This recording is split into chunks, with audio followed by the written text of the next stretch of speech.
This was an isolated incident of horrific violence, which was an opportunistic incident. There was no targeting of that poor individual that has been stabbed. There was nothing that they could have done to prevent it. The people that were out committing that offence were there at that time, and that person was there at that time. Okay? It's very difficult from a policing point of view to be able to stop that kind of incident. It really is. We would love to be able to have that forward view of when someone's going to commit an offence and stop it before it happens, but that's not realistic.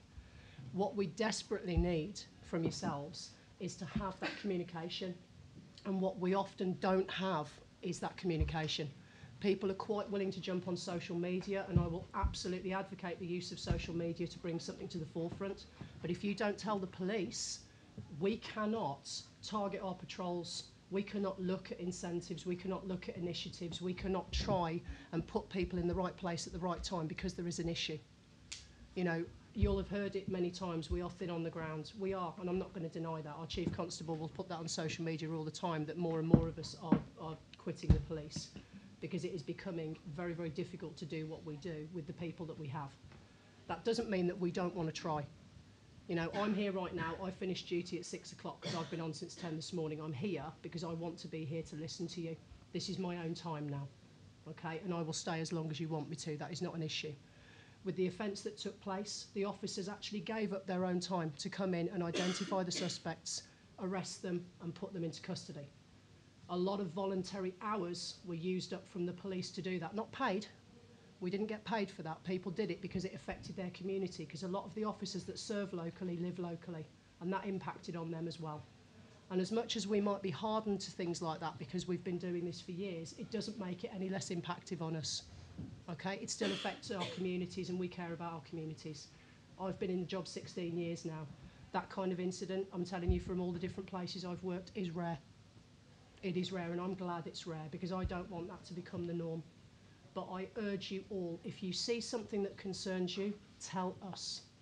If you want to report something, tell us. We cannot spend hours trawling through social media pages to find the information that we need. And it's great for sending videos of people that have tried to steal your car. I get why you're doing that, and there's no problem with that. But we don't have the people to start surfing the internet for the information and the intelligence. We rely on that coming from you. So if you have a problem in your area, and you want us to tackle it, we have to be aware of it. What you may or may not be aware of is the fact that there have been officers in the area of Selly Oak before the students returned to campus, and they've been there for the last 3 weeks prior to this. You won't have seen them because they'll have been working possibly from 12 o'clock in the afternoon till 6 in the morning when you might not have been around. Lots of reports have come in the last 24 hours about people trying door handles. I'll tell you now, having spoken to the Selly Oak inspector, that is our police officers testing your doors.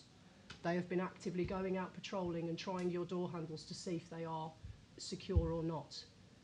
A lot of the crimes that happen in and around the campus and in the residential areas and the student areas are happening from opportunity. And the way that you can help us to minimise that is to minimise the opportunity for that to happen. Close your windows and doors. Don't leave things on display. Don't be complacent about the fact that you go out the back and leave your back door open. I understand that you should feel safe and nobody has the right to enter your personal space, but remove the opportunity for these horrible people to do that, and that helps us and it also helps you as well. I work in the hub. Most of you don't even know where that is. It's in Uni Centre. It's the really dull building opposite Spa.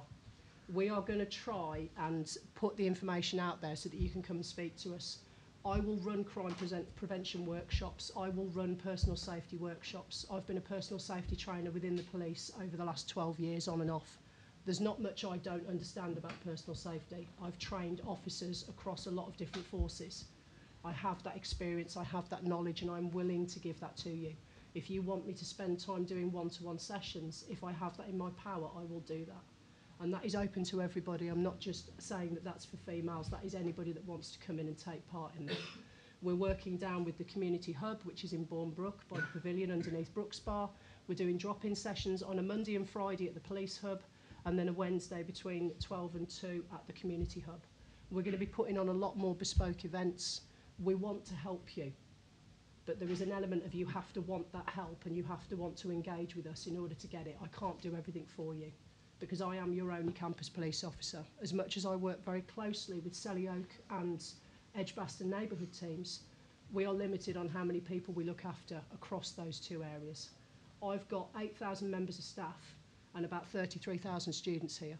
For you to have a dedicated officer is actually rare. It's very rare. A lot of the other university officers do not work full time and they are not based on campus all the time. So the fact that the university have decided to fund a full-time post says that they require me to be here for the amount of people that we have. So take advantage of me. I need your ideas. I need to understand what you need from us and how we can help you move forward in order to make a difference. Because unless you're willing to help us, it really cannot be done without a collective and a joint approach to it. Is that fair? Thank you, guys.